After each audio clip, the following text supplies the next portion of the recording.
injustiçado. A pobreza no Brasil é jovem, negra e mulher. Tem essa característica muito clara mesmo.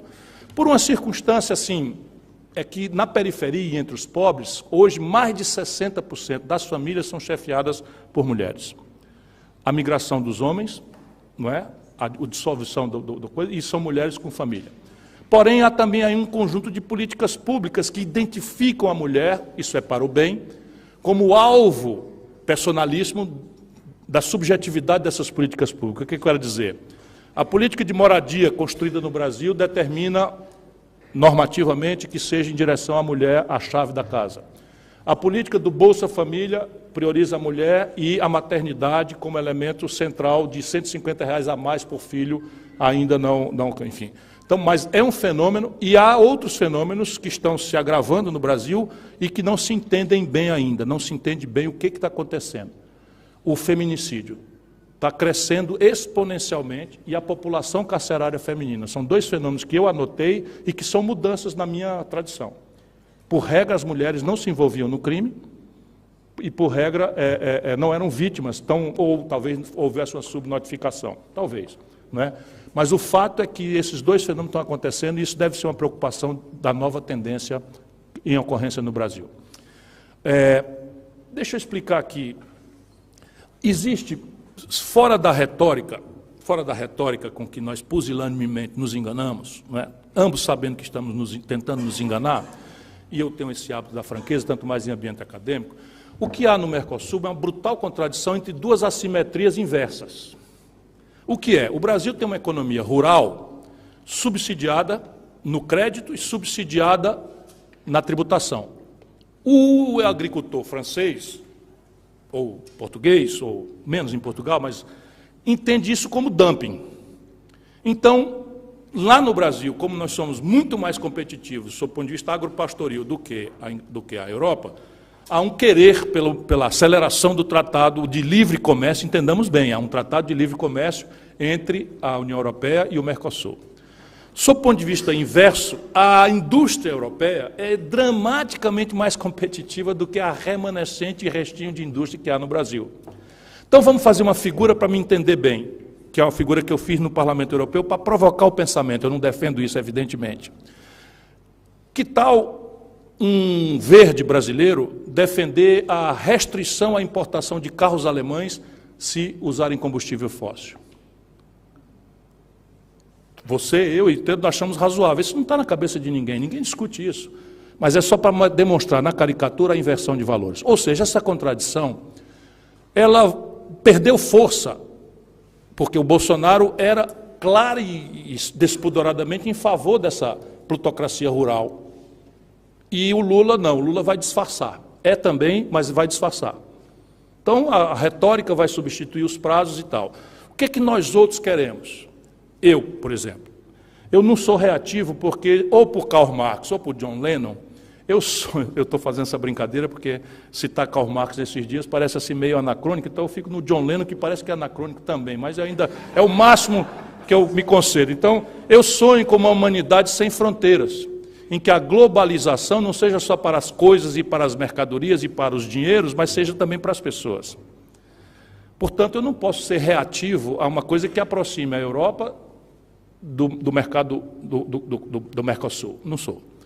Porém, eu sou cuidadoso com essas assimetrias e acho que é de extrema utilidade para a dinâmica da humanidade que a Europa nos ajude, aos brasileiros internamente, a construir as nossas respostas, porque tem muita gente que se autorrefere como sociedade civil no Brasil e que são esses guetos muito bem intencionados, maravilhosamente, motivados, mas que não representam nada no sentimento popular.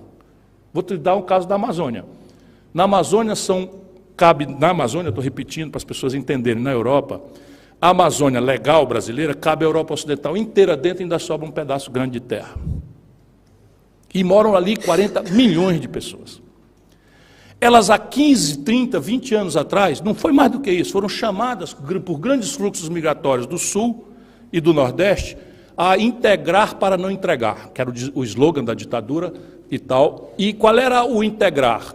era você aceitar o apelo do governo, mudar seus laços comunitários e sua geografia física e humana, e ir morar numa estufa, tomar malária e etc, etc. Como é que você recebia a titulação da terra?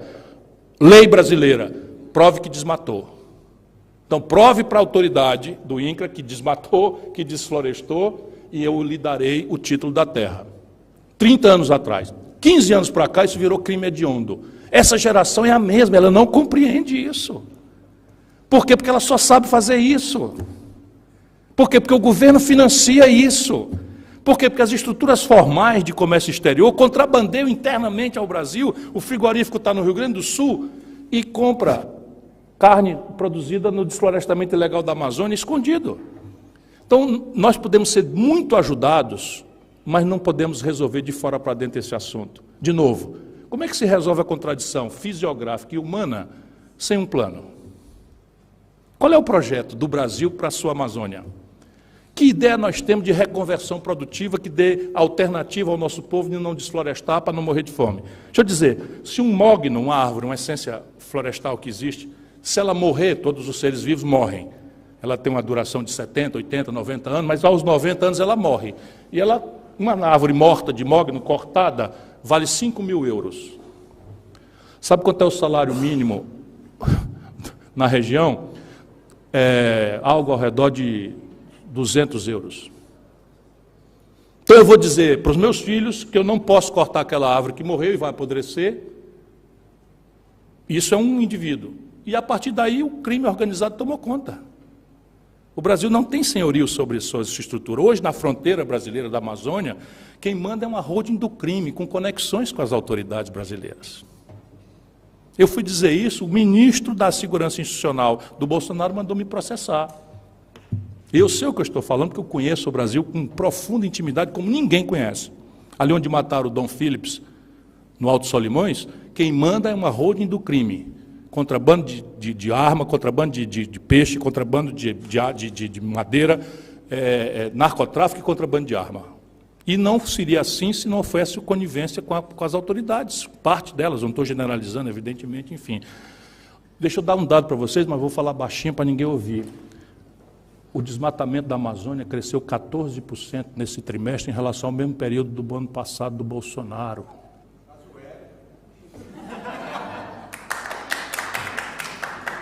Não, mas eu vou dar outra. Nós temos compromisso com a democracia, com a questão de gênero e tal.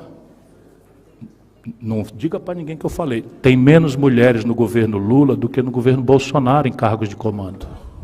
Percebe as armadilhas? Porque falta projeto. Não é culpa do fulano ou do Beltrano. Se um marciano descesse em maio do ano passado e fizesse uma observação superficial, porque o marciano tem que olhar tudo, né? Tem que olhar as questões de Portugal, as questões da China, o que está acontecendo na Ucrânia, aí ele passa no Brasil e olha assim, quais são os indicadores? Não, na economia a gente olha o Banco Central, como é que ele é manejado, e na política a gente olha, vamos ver o Congresso Nacional, né? Como é que é manejado e tal. Pois bem,